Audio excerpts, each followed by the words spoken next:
Di samping saya ada pengertian administrasi. Administrasi dalam pengertian yang sempit yaitu kegiatan tata usahaan yang intinya adalah rutin catatan, dokumentasi, kegiatan menyelenggarakan surat menyurat dengan segala aspek serta mempersiapkan laporan. Dalam hal ini kegiatan administrasi meliputi pekerjaan tata usaha. Sedangkan administrasi dalam pengertian yang luas yaitu menyangkut kegiatan manajemen atau pengolahan terhadap keseluruhan komponen organisasi. Untuk mewujudkan tujuan atau program organisasi, kita dapat dikatakan bahwa pekerjaan administrasi merupakan pekerjaan operatif dan manajemen. Yang sebelumnya saya sudah menjelaskan tentang administrasi dan sekarang saya akan menjelaskan administrasi pendidikan. Dalam administrasi pendidikan yaitu suatu ilmu tentang menyelenggarakan pendidikan sekolah agar tercapai tujuan pendidikan di sekolah itu.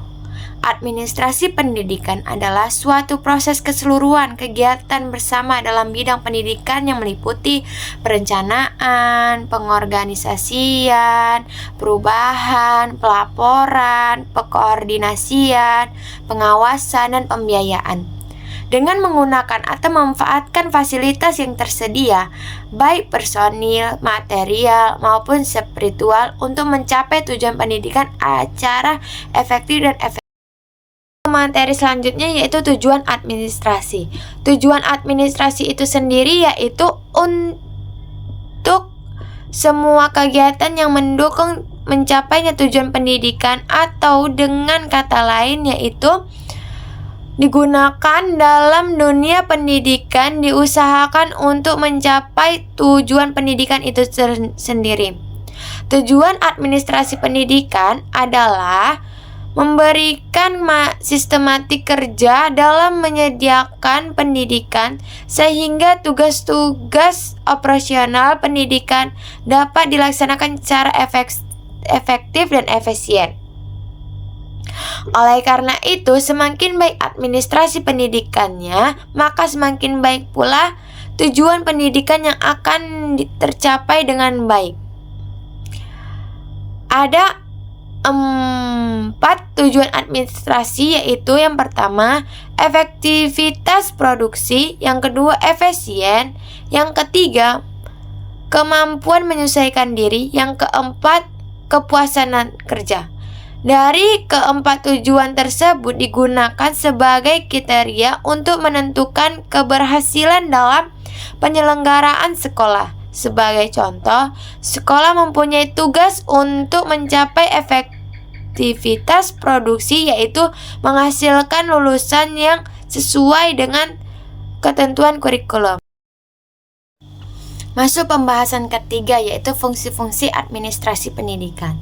Yang pertama, fungsi administrasi pendidikan yaitu perencanaan atau planning, yang merupakan salah satu persyaratan yang harus ada bagian setiap kegiatan administrasi. Yang kedua, peorganisasian. Perorganisasian ini sendiri merupakan aktivitas menyusun atau membentuk hubungan-hubungan kerjasama antara orang-orang hingga terwujud suatu usaha yang akan dicapainya. Yang ketiga, pengorganisasian. Pengorganisasian sendiri ini adanya bermacam-macam tugas pekerjaan yang dilakukan oleh banyak orang, seperti kerjasama antara pihak lain dengan pihak lain. Yang keempat, yaitu komunikasi. Dalam melaksanakan suatu program pendidikan, aktivitas yang menyebarkan dan menyampaikan gagasan dan maksud ke seluruh struktur organisasi sangat penting adalah komunikasi. Yang kelima yaitu supervisi.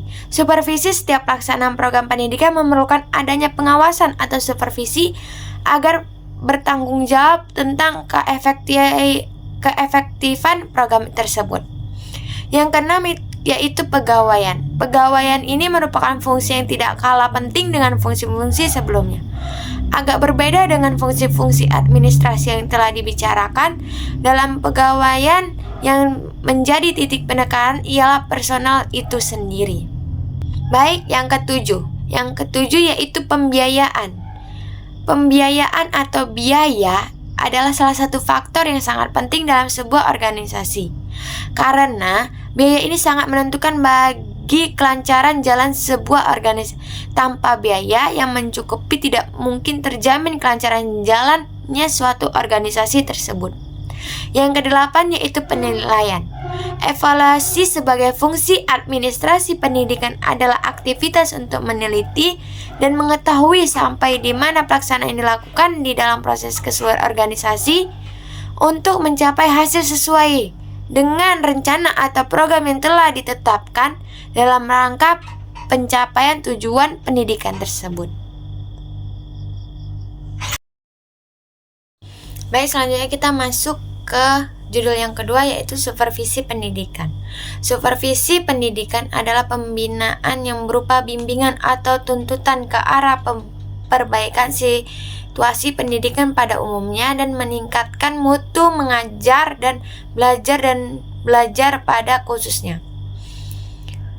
Menurut para ahli, usaha memberi layanan kepada guru-guru baik secara individual maupun secara berkelompok dalam usaha memperbaiki pengajaran, yaitu merupakan supervisi pendidikan.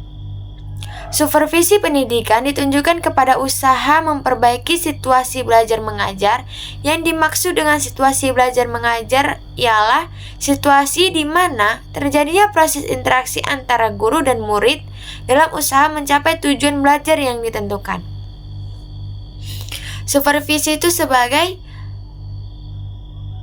guru menjelaskan dan murid mendengarkan merupakan supervisi pendidikan. Tujuan supervisi pendidikan itu sendiri ialah untuk konteks pembelajaran yang efektif.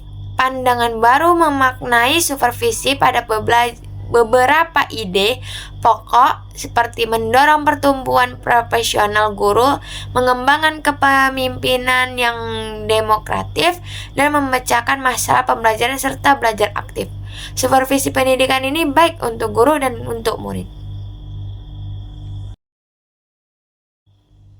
Lanjut materi terakhir yaitu fungsi supervisi pendidikan. Fungsi supervisi pendidikan ada 4. Yang pertama kepemimpinan, yang kedua pengawasan, yang ketiga pelaksanaan, yang keempat dalam bidang administrasi personel. Dalam 4 fungsi tersebut sangat penting untuk supervisi pendidikan.